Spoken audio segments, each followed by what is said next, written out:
OAC. Hello, OAC. Hi, my name is Karen Boity, and I am a member of the Ontario Autism Coalition. I am part of the executive, part of the board of directors. I'm a very important person. I am here today with two amazing women and a surprise guest. We'll introduce him in a second. So I think people will likely log in later. Some people are watching live. Thank you very much. We're just going to press on and go right into our discussion. Today we're talking about ABA, Applied Behavioral Analysis. Is that how you say it? Mm-hmm. That's how you say it. So we planned this live chat before the Ontario provincial government announced some very dramatic changes, to say in the least, of the Ontario Autism Program. And it goes without saying that our community is rigorously engaged, engaging our members of provincial parliament to rethink their recent decisions, to say in the least. So, well done. There's not much more to say about that. I'm really pleased to introduce Lolly and Cori and thank them for keeping our date. I remember very well how confused I was about ABA and other therapies for my son, and I'm still learning. I've come to understand what it means to have appropriate supports for my child, and also what happens when a child does not have what he or she needs in life in order to thrive. We also have here Dr. Klein, who just happened to walk into the office, and he is the clinician in charge here at Lolly Center. But we'll bring him into the discussion. He looks nice today, don't you think? No. Talk to my wife. Okay. So I'm just a mom here. I'm going to do my best to ask some good questions. I hope that you will post some good questions and send them to me. There's a lot hanging in the balance today. We get that. Okay, so Lolly, can you tell me about your training and experience with ABA? Yeah. So, over 20 years ago, a good friend of mine introduced me to the field and said, hey, I'm working with some pretty special kids, and I think this is something that you'd love to do. And so I got a job. That didn't last very long. I quickly opened up sort of, free of charge social skills out of my dad's Tai Chi studio back in, early 2000s. And since then, I have built what I think is a wonderful center for kids with disabilities. And our primary approach is using applied behavior analysis. I am a BCABA. I am a Ontario certified teacher. And most importantly, I'm a mama to 3 beautiful kiddos. Can everyone hear us all right? Can I get a thumbs up or an amen? Sorry to interrupt you. Okay, I love thumbs up. Good. So that's who I am. And next to me is the wonderful Cori Stern. So Cori, who the heck are you? Cori Stern. Period, full stop.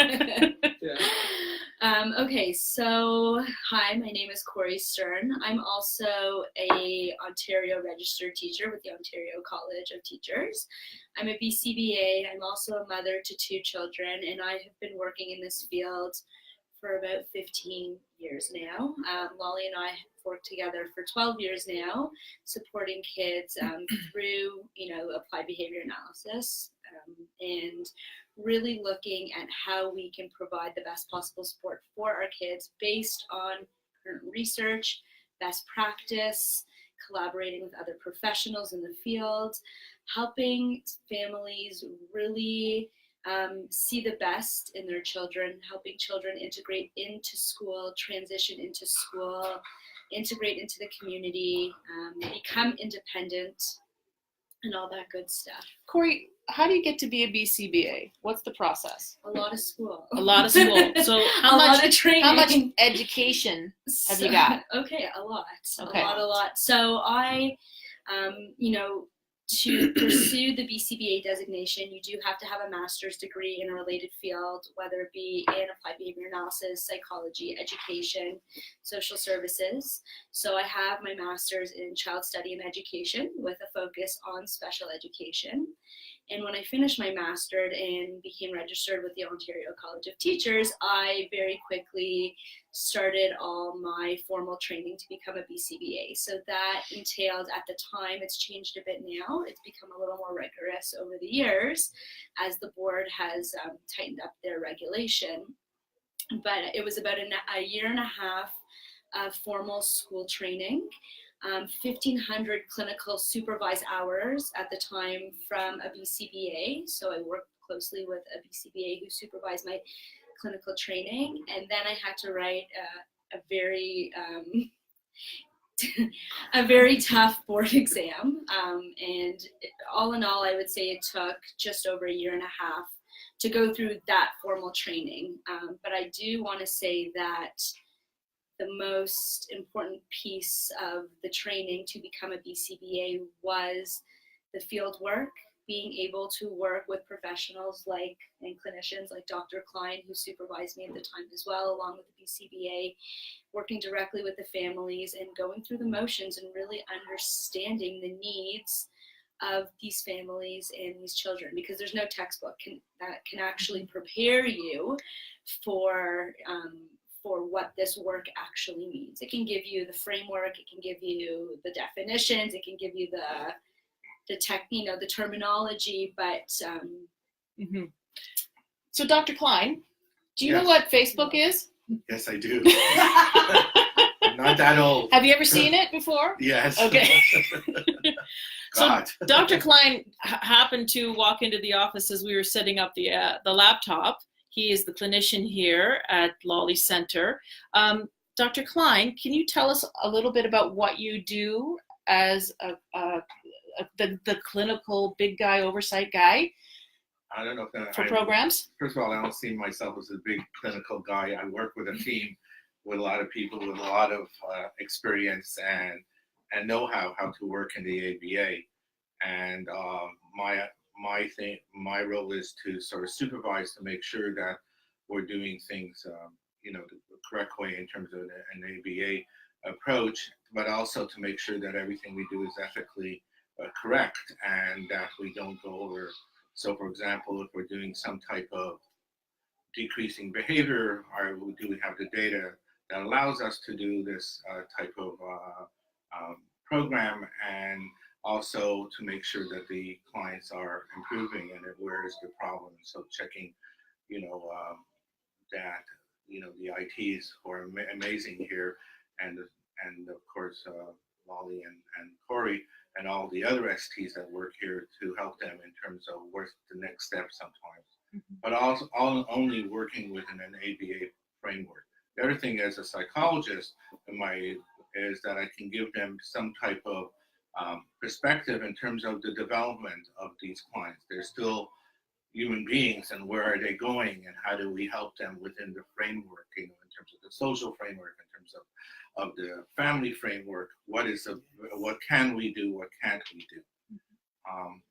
How long did it take you to be accredited to do this kind of work? Is it specialized, or can any psychologist do what you're doing? You have to have, I was fortunate enough that when I went to Western many years ago, I'm not going to tell you the number, I had two great mentors at that time. One person was named Dieter Blinter, and the other one was Brad Bucher, which I worked with both of them.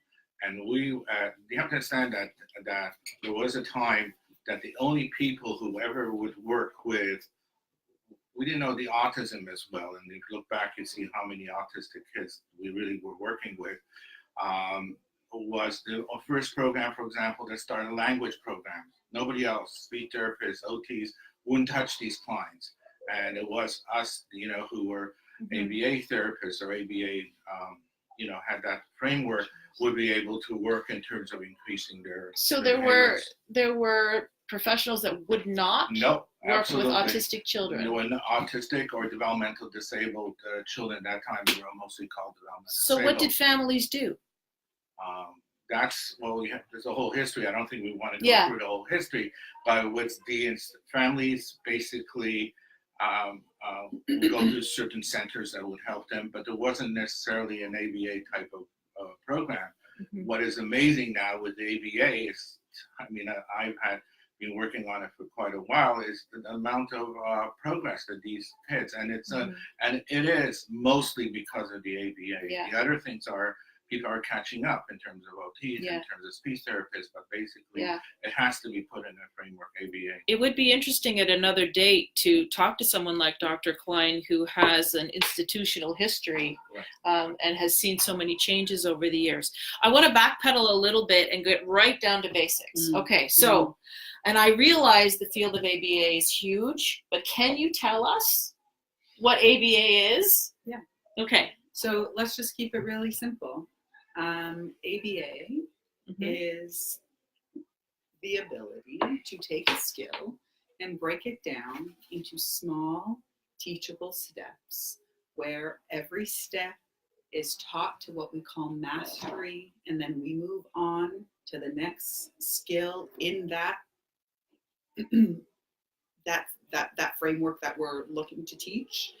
Until mastery criteria happens, and then we work on generalizing that skill. So whether it's teaching a child to request for something that they enjoy, a favorite toy, or it's toilet training, or helping with transitions, we look at the large skill and look at how we can break it down into small teachable steps so that we can positively reinforce the achievement of these steps and these skills. I want to just add in that a big part of ABA is looking for these meaningful skills that are meaningful and relevant to the children, because we're all about looking to make meaningful change for these children. Socially relevant, right?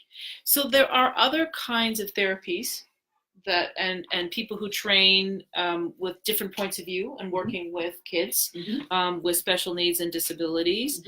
Can you, to the best of your ability, define the difference between a BCBA, an OT, which is an occupational therapist, and an SLP, which is a speech and language pathologist? These are the three disciplines that our pediatricians will often recommend for our children. So from your point of view, what's the difference between you guys and, say, an OT, an occupational therapist? Sure. Yeah. An occupational therapist. So let me tell you that we work with some fantastic occupational therapists and speech language pathologists, and they bring such depth to the work that we do.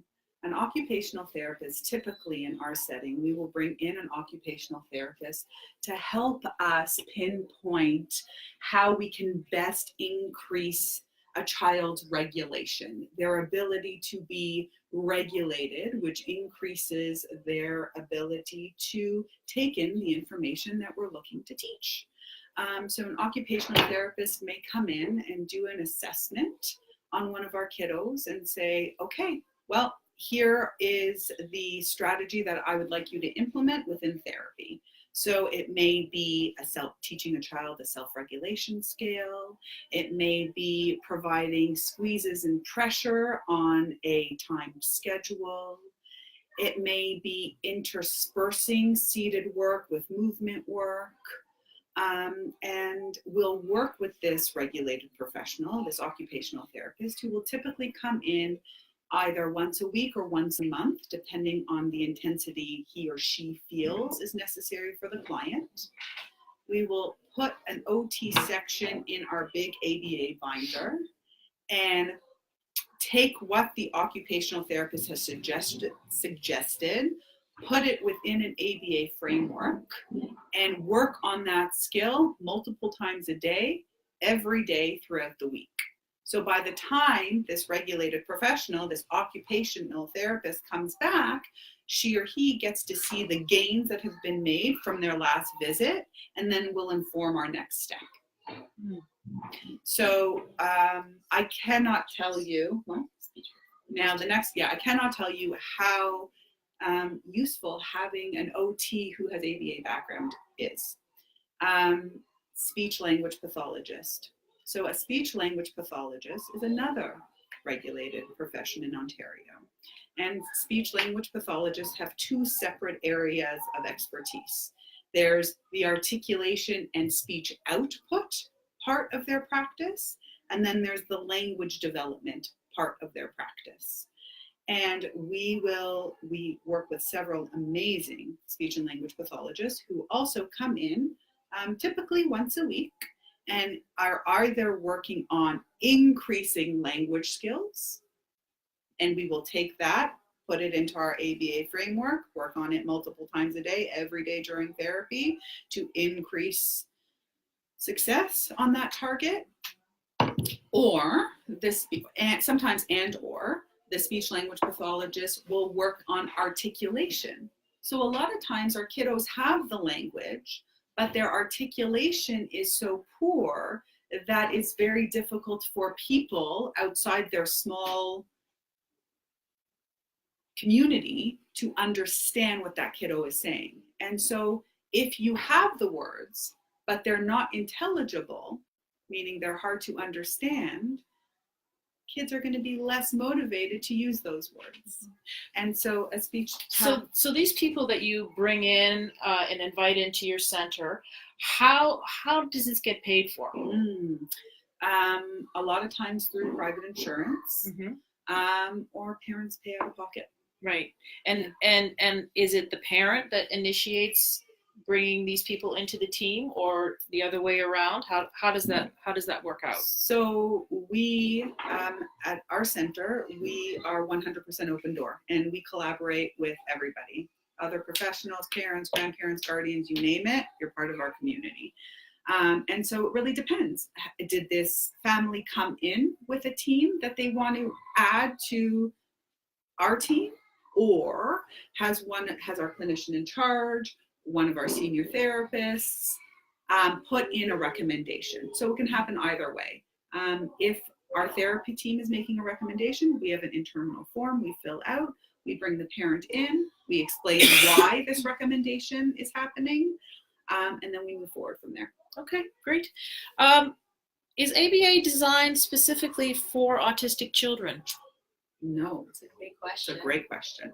No.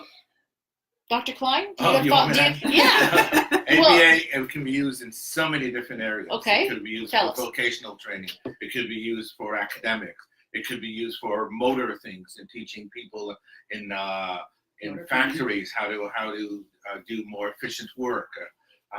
Its application is anything and everything. Is it just for kids? No. I want to tell you something that you probably don't know. Okay. So my mom, unfortunately, got ill quite young. And I'm very proud to say that my brother, who is also in this field, one incredible dude, we, because of our background, were able to very successfully train the PSWs and other workers on my mom's floor on how to so she doesn't speak, she doesn't talk, she doesn't walk, just for some context.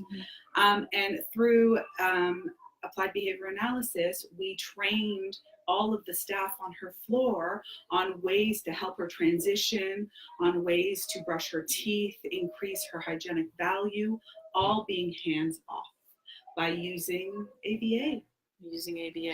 I also just quickly want to add, we use it with parenting skills too when we're working directly with our families to support them in supporting their children, and we also use it to manage the organization here too. It works on all it works on all levels, and there's a whole field of organizational behavior management. So the applications are and when if you go to a school setting and you find a teacher who's working with special need children and or even adults or adolescents has had training in ABA, they're a very different type of teacher. Yeah, agreed. Yeah.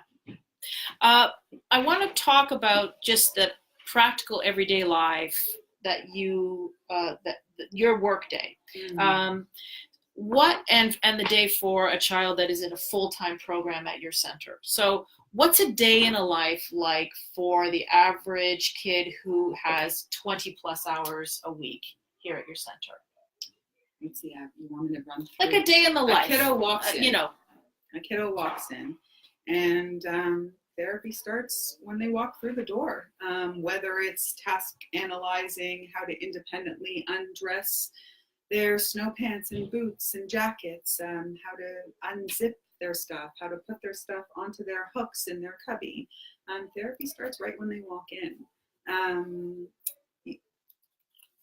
Let me back up first. Okay, back up. Because it's important to recognize, turn the volume off. Sorry.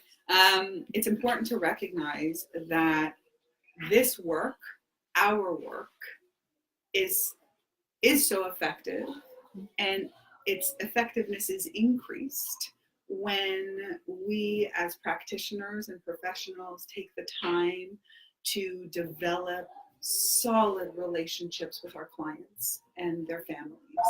And sorry, it doesn't stop. And so that's a very big part of what we do here. It's really important that we acknowledge their interests, their likes, their motivations. In a few of our divisions, we start every day with morning compliments. Not my idea, special books from special kids. Thank you. We start our day with morning compliments. And so our students, our clients sit around and they compliment one another. And it's important to build confidence. And maybe I should back up a little farther for you. Day one, so the parents have gone through, what's the word? Mishigash, is that the word I want? They've gone through, they've gotten their funding, they've gotten their everything all together, they found their provider, it's day one, first day, what happens? Okay, we get to know the kiddo, we start assessment. We start pairing, we start doing something called preference assessments to determine what these kiddos like and what they don't like. And through our assessment process, which could take anywhere from 1 to 3 weeks, depending on the child's level of success across multiple domains. Right. So assessment process, 1 to 3 weeks. Is that before any kind of record keeping starts? No. Okay. So here at Under the Umbrella Tree, our clinician in charge and our STs and supervisors and STs are senior therapists. Senior therapists have been in this field for quite a while, and so as we're putting together the child's formal program, we put something together called sort of like a skeleton program, right? We know you're going to need some, work on imitation skills and language development and transitions and fine motor, and we will put a skeleton program together to ensure that there's consistency and that there's predictability when the child enters through the doors. Right. It's also really important that when you're first getting to know a child, that you're not putting them in what feels to them to be an intensive assessment environment. And I think a lot of families have experience with that. I went to go get an assessment done, and this person didn't take 5 minutes to play with my kid. And so my kid wasn't responding at their optimal level because there was no relationship building. And so it's really important to develop that relationship at the start so that you don't get false negatives or false positives or false negatives. Right. And so we intermix, right? There's a sort of a skeleton program that we're putting together so that there's consistency for the day-to-day when the child comes in. We intersperse assessment criteria as we're learning about what this child's skill set is when they enter therapy. And then once the assessment is done, whether typically we're using the VB map or the ABLES assessment, which is the assessment of basic language and learning skills revised. Once that assessment is complete, then we will put together quite the intensive program for the kiddo. So that can take 1 to 3 weeks. Yeah. and then the intensive program starts. So let me ask you. I want to interrupt for 1 second. Yeah. Just as part of that assessment piece too, it's very important for us to meet with the parents, to have parental input, because we also want to make sure that parents are feeling supported and that their input is like very, very valuable test, but we want to make sure that we're going to be targeting skills that are top priority to them, and also skills that are going to help them at home and in the community. So their input, they're a big piece of that assessment also. And I think that's something Karen, or I think that's anybody at this table would say, that when you found your provider, when you're looking for your provider, transparency is really important. You trust us with your kiddos, you know. You want to be in an environment where you're part of the community, where you're included, where you're consulted. Because what may be of prime priority to me may not be to the parent. Yeah. And so we have to look at scaling those so that we're helping and assisting everybody in the picture. The purpose of all of this is, in a sense, to generalize these skills to other areas. And if the parents are not involved, there's in fact research that if parents are not involved, then the targets you're doing are Not as effective. What not kind of effective. information do you need from parents during this assessment process? The behaviors they show, the type of skills they've seen, how they function socially with other kids, other adults, how did they deal with going to the mall, right? How many parents have issues about these ASD, some of the ASD kids running away in those type of areas. So we know elopement, right? Yeah, And we elopement, need to know running away. Running away. we need all that information to. Yeah. Is there a specific person they talk to a lot, you know, or communicate? How much can you factor in the values that a family may hold to be important in their family? It's very huge. important. Yeah. It's huge. Everything. It's everything. It's everything. It's everything. You We know, want- I had a parent in this morning who was saying, you know, how's my kiddo doing on X and Y? And my data shows one thing, but the parent's not seeing that generalization at home. So we had a short conversation. We've got a solution to help with generalization, and we'll put that in play. So if I didn't have these bi-weekly meetings or what have you with some of my clients, then I wouldn't know that there's a break in skill, right? So just a check-in.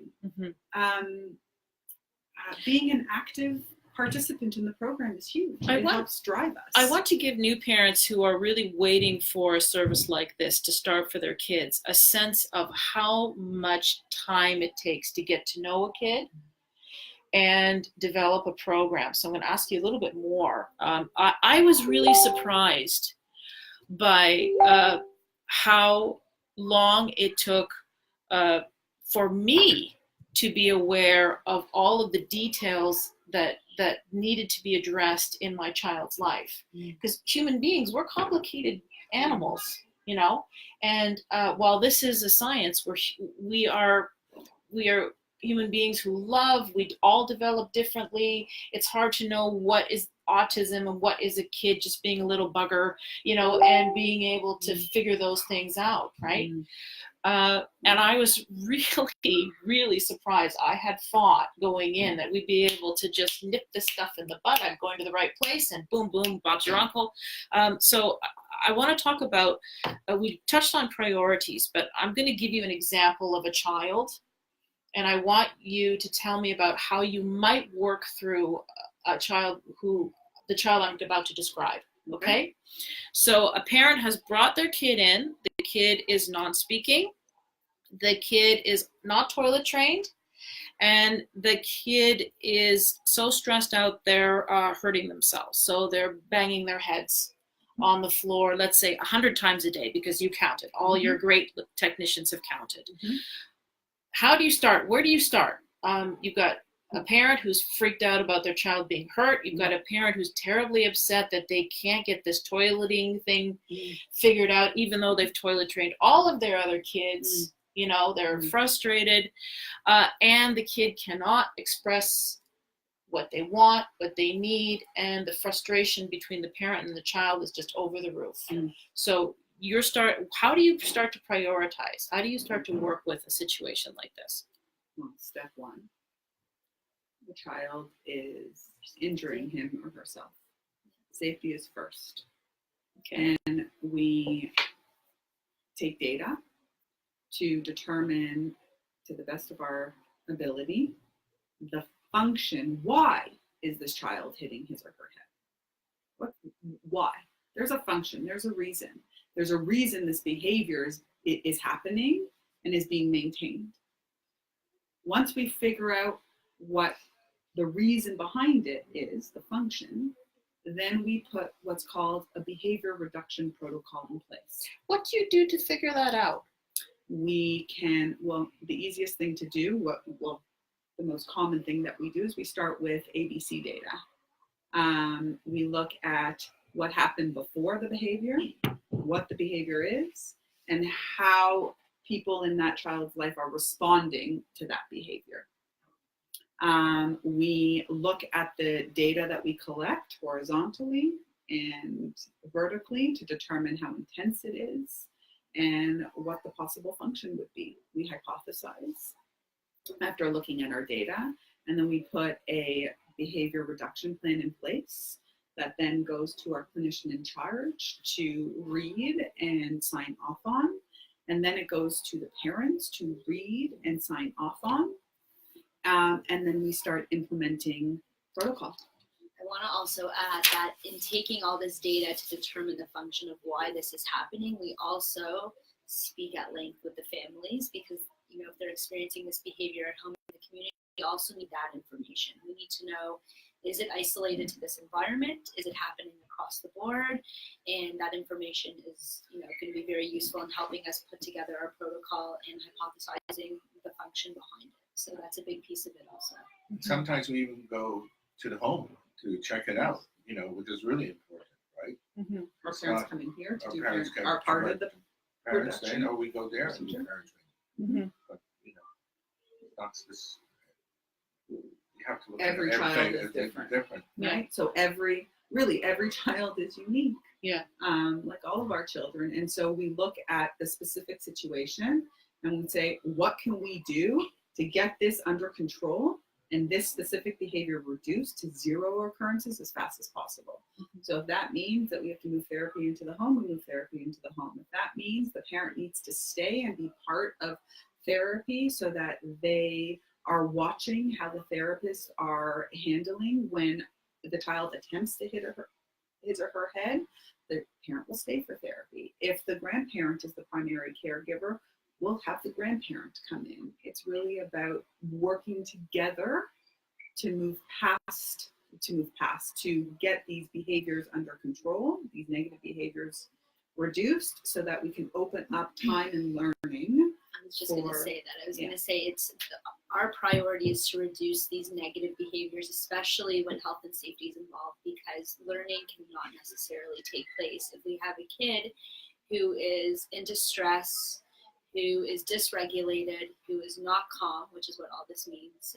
So it's very important that that be the priority. And then from there, it's really speaking to the parents and figuring out what is most priority to them. Once we have the health and safety piece at bay, we look to see what, we can't tackle everything at once necessarily, sometimes maybe more than others, but we have to do things in a very systematic way to make sure that we are successful. So in terms of the toilet training and the communication piece and all these other variables that are causing so much stress and angst to these parents and these families, we have to sometimes tackle it one at a time. Sometimes we can do a few things at a time. It just depends on the intensity of what we're working with. And, once we have a good understanding of this kiddo and of why things are happening, and the parents are, in collaboration with us to help make this all, to help reduce everything, we will then put together very specialized programs to help with the toileting piece, to help with the communication, to help with whatever else needs to be addressed. This child that I've described, would this be an unusual sort of case in what you guys do? No. So it's not unusual to have children have, say, 2 or all 3 of those challenges, or even more. Yeah. What other kinds of challenges could a child have in addition to these 3? They could be self-harming, Self-harming? themselves, hurting others. They could be running out of their house Yeah. without anyone knowing. So what looks like running away, which is a big safety risk. They can be, we said harmful. Picking on the skin. Pica, eating Pica. things off the floor, and caprices we've seen. So Caprices, Yeah. and what is that? caprices. So you know, What's that big word? this is toileting. This comes back to toileting and working with kids who are forcefully withholding their bowel movements Right. or playing with their feces. Okay, so poop smearing, Constipation, picky Yeah. eating, Not sleep, eating. Limited Not diet, eating. Not not eating. eating, not sleeping. Lack of food variation, right? Transitions, having a lot of difficulty transitioning into new environments or being around new people Mhm. is a big one. I mean, you name it. You name it. School. So I want to, school. because I am representing the Ontario Autism Coalition, and we are about looking at the systems of support and how they work or how maybe they don't work. We're looking at some big changes. I don't know if you guys know, but we're looking at some big changes. Now, we know now that people who are parenting children on the autism spectrum are going to be offered a flat rate of money that they can use however they wish at a center like yours or somewhere else. So if, let's say, we'll just keep it to these three simple issues. A kid banging his head, a kid who's not toilet trained, and a kid who is non-speaking, is nonverbal. And a parent comes to you and says, I have $20,000 to last for the year. Can you help me? What would happen? What will you say to the parent, and how can you help this family and this child? It's hard. Because they need intensive They need behavioral therapy, IBI.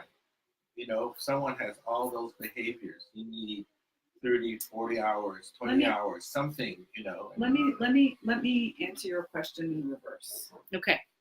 Because I think that a lot of us are, if this awful plan goes through, are going to have some really hard decisions to make, and I haven't wrapped my head around it 100% yet. Mm-hmm. What I'm most concerned about is that kid. What I'm most concerned about is that kiddo who comes in and is hitting his head, 250 times in a 6-hour period, a 3-hour period. I have data to show far higher rates than that with past clients. I'm concerned that that amount of money isn't going to allow our team to see the behavior protocol, the specialized program that we put in place to reduce head banging behavior to zero. I'm afraid that that's not enough funds to get us to the zero mark. And then when we get to the zero mark, to be able to generalize that to school, to home, and to the community. I'm afraid that the protocol is going to be addressed differently in different environments. And instead of that child head banging going down, it's going to shoot right up. So where at baseline the child came in and was hitting his head 150 times in a 3-hour period, I'm afraid that if we don't see that protocol to zero and then generalize it across environments, that 150 times is going to turn into 320 times. So maybe a little bit of therapy could actually harm a child? Not enough therapy? Not enough of an intervention? Not enough. Could Extinction cause bursts, intermittent reinforcement. There are so many things in play here that could make that behavior worse if not followed through appropriately and for the appropriate length of time. Mm-hmm. This is dangerous. It's dangerous. It's the This opposite. is dangerous. I agree. And this is Yeah. also Because you stuff start- we're not just saying. This is science. This This is science. This is So science. ethically, what, Dr. Klein, if I came to you with my son with these 3 problems, and I said, will you please treat my son? And it was a setting that only can give them a limited amount of time. Yeah. Either I can define very specific little goals, but if they want to really stop the self-harm and those things, I would say I'm really concerned that I'm not going to be help you, and I may in fact increase the behavior. Right. So would you turn a family away? Would you I feel would ethically struggle. that you would need to do That's a that? real dilemma that I haven't thought about. Yeah. And given the time that's in. Well, we just Consulting. sprung this on you, and I you know. weren't expecting me to ask you questions Right, like this. Right. No, that's, no. That's good. You know? It's good. It's a very important question. I don't Yeah. know. You don't know. I don't know. If I could do something, maybe, but if it's like really these type of high frequency behaviors, because any type of time you have high frequency behavior, unless you have terrible consistency and are able to reduce it, but once you don't have enough consistency, something can happen to increase it. But it goes into the whole a whole thing that I wanted. It has to do with extinction curves, it has to do with schedules of reinforcement and all type of things that we use a lot. And but in general, it's really a scary option. It's really scary. So, okay, I think let's move on to something a little lighter. Yeah. We've got 15 minutes with these amazing people, and I see that questions have been posted. I'm sorry I'm not reading them. There was some business I wanted to get through first. Let's talk about kids that use fewer hours of service. So I know that there's some children who will come into your center and also attend school at the same time. I just lost my place on my question. How does that work? Yeah, thanks. Yeah. Thanks, Lal. So I'm going to say that a significant part of what I do is advocating for kiddos in the school. And I'm always, have always been proud to be the main speaker at that round table at schools, with the special education teacher and the principal and the vice principal and the psychologist and all of those people who come to sit around the table at these schools. And typically, if Cori or I are going into a school, they all look at us and say, would you like to start? And we do.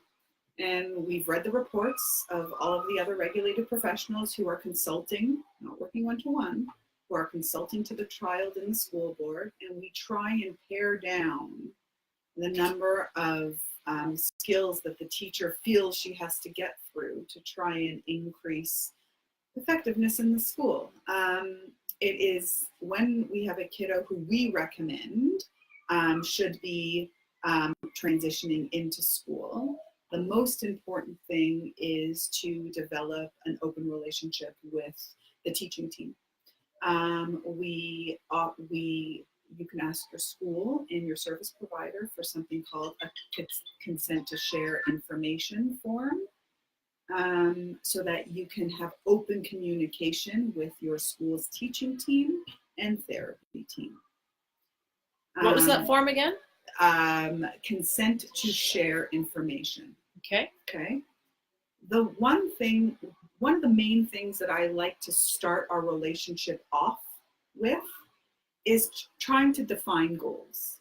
I think what a lot of parents don't recognize, or maybe what a lot of teachers may not voice, is that when a child with special needs enters their classroom, they aren't given sort of a framework of how to work with this kiddo. And so I will always say to my parents, you can't have both right now.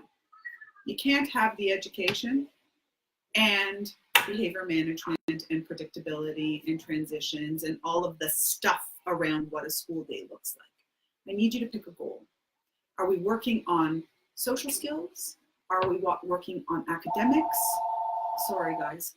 Or are we working on getting through the school day with ease, with predictability? And so when we sit down at the table with a teacher and say, and with a parent and a teacher and the therapist and say, let's divvy up our goals. I think one of the first things that we're telling these incredible teachers is that you've got this. You don't have to do everything at once. We're going to break this down into small, achievable steps.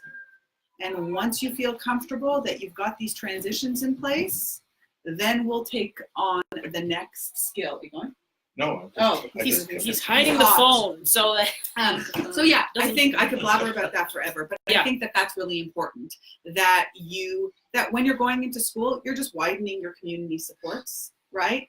And you're widening your community supports. And we need to get everybody speaking the same language.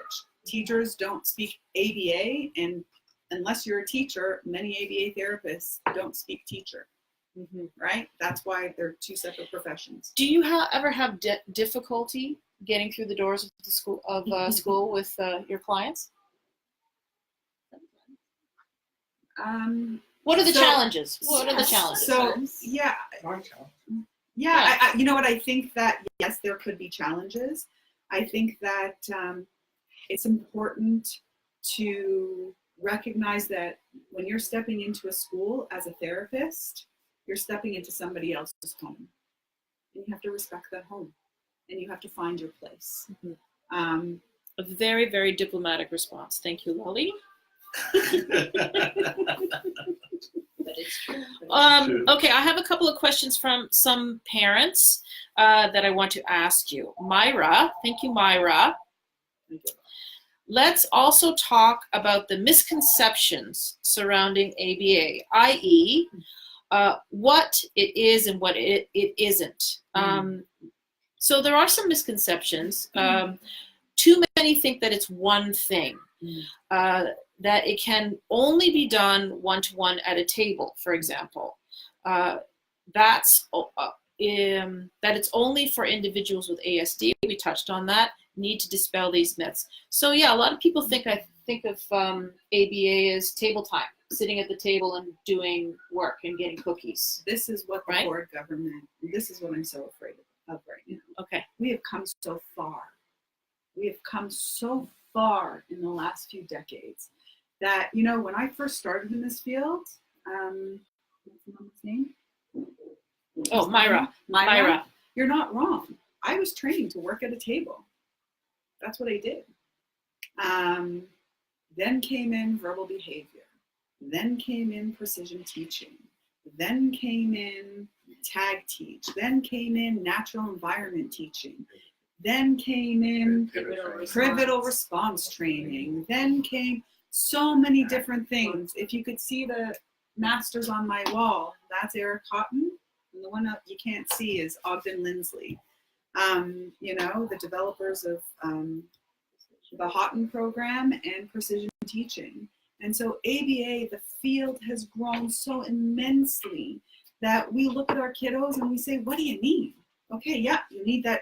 You need the consistency. You need the predictability. You need the repetition. Maybe at first you do need a little discrete trial teaching. And maybe with the discrete trial teaching, you now can learn what we call a cross operance using verbal behavior, which means that if you know that this is a pen, you know that you write with the pen, you can draw a picture of this pen. You can talk about what a pen does. You can spell the word pen. There are so many different ways in which you can show me that you understand. I'm listening to some sort of something. That you understand that this is a pen and what it does. We have come so far. The kids that I see at our center, they're happy. They're learning to play. They're playing on the floor and in the gym and working at the tables and talking on the swings and playing with board games with their friends while hitting their language targets. That was one of the challenges I found when I was on the wait list for 3 years and reading about ABA and what is that. I'd never heard of any of this stuff, this magic, this mumbo jumbo that you guys do. I never heard of it, right?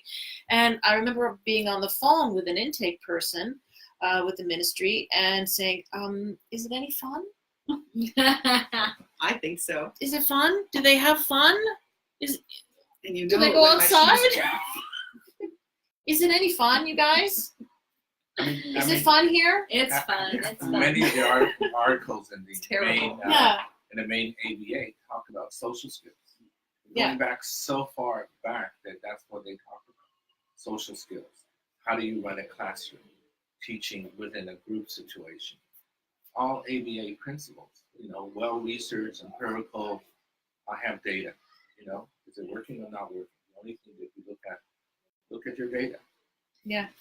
I just want to take it back to this idea that it has to be meaningful to the child. It has to be valuable to the child. The children are children. They need to be in fun, warm, caring, loving environment to learn. And that has to be a big part of the approach, because that's how you get children to become receptive. That's how Open to learning. they have to, that's how we get them open. It has to be made fun. It has to be made motivating. We work, so much of therapy is based on their motivation. And it's our job to figure out what gets them there. I have a question from Liliana. Hi, Liliana. Hi, Karen. For the ABA talk, I would like to know what's the norm/procedure for BCBA and BCABA to supervise programs written?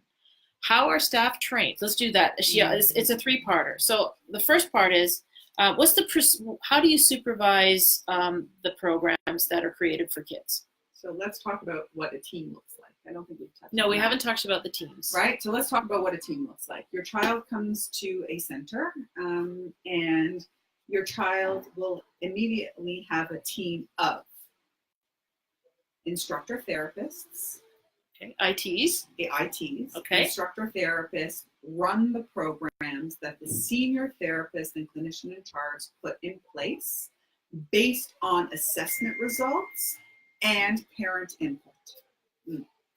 Then, after the ITs, you got your ITs, and then you have 2 minutes, and then you have, and then you have your senior therapists who oversee your instructor therapists and are constantly in the binder looking for rate of progress, rate of acquisition. Then each child also has a clinician in charge. Dr. Klein, our clinical psychologist, will oversee our BCBAs, our BCABAs, our senior therapists to ensure that the programs are being run and executed in the way in which the senior team wants them to be executed. That was another big surprise for me when I came in and Charlie, he's my son, started working with some of the ITs, and I was watching this kid half my age do these magic tricks with my son that I couldn't believe. She was getting him to do all kinds of stuff that was really, really fun. And I realized, oh, it's all autism all the time here, you know? And that even though these young people are working alone with my kid, the senior therapist was just around the corner, and Lolly was in the next room, and people are looking over, and Dr. Klein is peering in, and there's lots of chat, and there's lots of talk about the kid, and that's a pretty exciting thing to see. I wish that for every parent to find a center like the one I found for my kid. Let me tell you. Okay, so we're going to wind down, but I want to finish Liliana's questions because they're great. How are staff trained? So you've talked about your ITs, your ST, how do you train your people? Okay, so Cori and I and Dr. Klein, that was not grammatically correct. Mm-hmm. The three of us have been a team for a very long time. And over the years, we at our center have developed our own curriculum based on research, best practice. We have a massive curriculum and IT training guide, and with training checks and quizzes and videos and supervision. So anytime a new instructor therapist comes in, I don't care so much about their previous experience. Wherever they've been, everybody gets the same training. So you're looking for talent. Yeah. Yeah. Talent could be so many different things. Right. Yeah. Can you work with a kid? Yeah. Number you have one. the passion. Yeah. So We you have can a teach passion. you ABA. We can teach you the skill. Right. Right? But you need anything. Can you connect with it? Can you connect?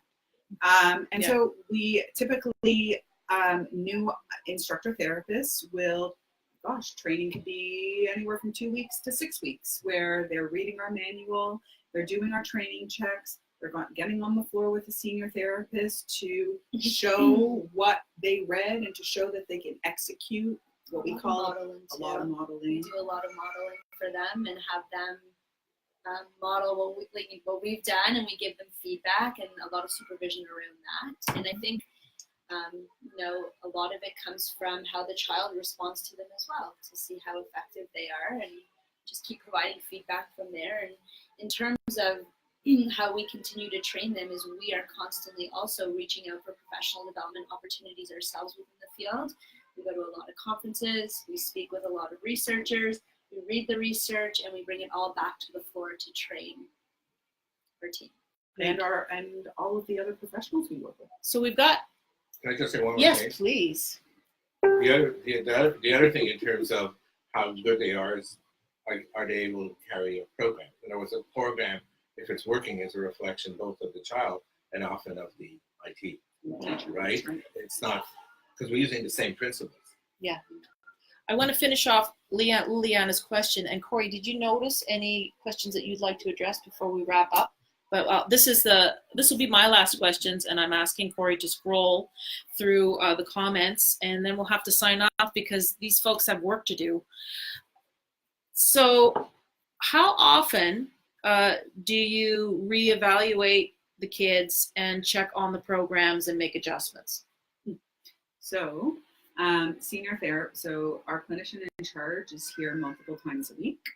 Our senior therapists have 2 blocks every week where they are looking over binders and caseload and direct supervision over instructor therapists. We also have a position here called program liaison for staff who are on track to become senior therapists one day. The answer is daily. Daily. So every day. The answer is daily. That whether if it's the program liaison flagging that a program has stagnated, so that data hasn't moved in 3 or 4 days, it gets brought to the senior therapist's attention, and we do a modification to get that data moving back up. If we're struggling, and after that quick modification, we don't see enough of an increase, we pass it over to the big man, and we have a meeting about why progress has halted, and we make changes. So daily, weekly, monthly. Yeah, I think it's just ongoing. It's constant, and that's a big part of our job. A good question came in saying, I get told a lot to read an ABA book and take workshops to use ABA with my child. How are parents expected to be therapists with no adequate training, plus all the emotional impact as a parent? Yeah. I think that's a great question, and I think the answer is you need to be a parent. You need to be your child's mother, your child's father, your child's caregiver, your child's safety net. Yes. And I think Karen can probably speak a little more to this because she is a parent with a child on the spectrum. And I think, a parent is a parent is a parent, and that's your primary. I totally agree with that, but we do bring parents in here and do train them and help them to learn the basic principles. Yeah. And like all of us, if you don't do it, reading about it is not the same as Well, I look at it as akin to, I may brush my son's teeth and I may see when there's a cavity, but I'm not going to get the Novocaine and the drill out. That's not my job. That's the way I look at it, Yeah. And so just quickly. Yeah. One thing to add about that is when you're working with a provider that is open and transparent and allows you to come in to be part of session and all that kind of stuff, as a parent, you're slowly building your armor. Yeah. You're slowly increasing your confidence that you can. Yeah. And so when you're working with this team, you will get to a point where you say, you know what, this has been really hard. Can you help? Mm-hmm. And then we'll sit down and we'll give you a really small piece to work on. Mm-hmm. And it's really, as clinicians, it's our job to build you up, slow and steady. Mm-hmm. And that was my experience. I had no idea what I was in for. And I would come to you with a big buffet of stuff saying, wow, help me, And now more and more I am able to I don't need to bother you guys, with certain issues. And then the program changes. That was my experience. So tons of collaboration. Yes. Watching. Yes.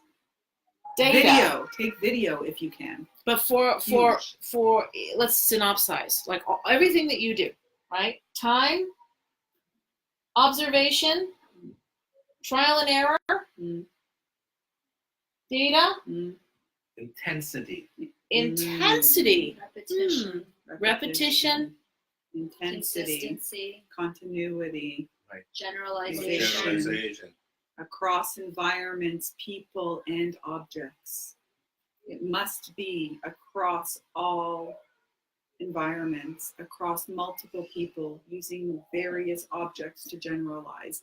There is not a quick fix. There is not a quick answer.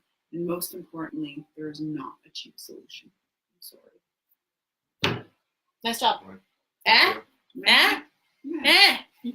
Okay, Bye. more Bye, soon. guys. Thank you. Thanks, everybody. Thank you. They're the real deal, and there's a lot of folks in the community like these people. A lot of us. Yeah, do your best to find the best providers you can. Yep.